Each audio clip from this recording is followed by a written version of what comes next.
अब अगर विधि की मैं बात करूँ, जी। तो विधि की जब हम बात करते हैं तो हम शिवलिंग सोचते हैं कि शिवलिंग की पूजा कर रहे हैं तो हम भोलेनाथ की पूजा कर रहे हैं। लेकिन हमने जाना कि शंकर भगवान अलग है और शंकर, शिव भगवान अलग है। हाँ, शंकर एक देवता हैं और शिव एक भगवान है। जी, हमने शंकर जी देखा, एक देवता है हाँ, और शिव जो है वो भगवान है।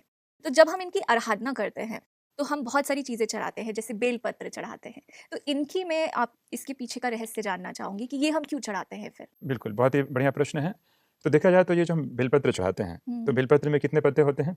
3 3 पत्ते पत्ते होते होते हैं। हैं। तो मैंने बताया था पहले ही कि जहाँ पे 3 चीज़ें आ जाती हैं, चाहे त्रिपुंड, चाहे 3 पत्ते, तो वो 3 पत्ते जो हैं परमात्मा के स्थापना, विनाश और पालना, ये जो हुँ, तीनों कर्तव्य हैं उनके कहीं न कहीं परिचायक हैं। हुँ, और भगवान को हम इंग्लिश में गॉड भी कहते हैं। दूसरा जी, अर्थ निकाला जाए तो G for generator, O for operator and D for destructor. तो डिस्ट्रक्टर। इनके ये 3 कर्तव्यों का कहीं न कहीं बेलपत्र उसका परिचायक है।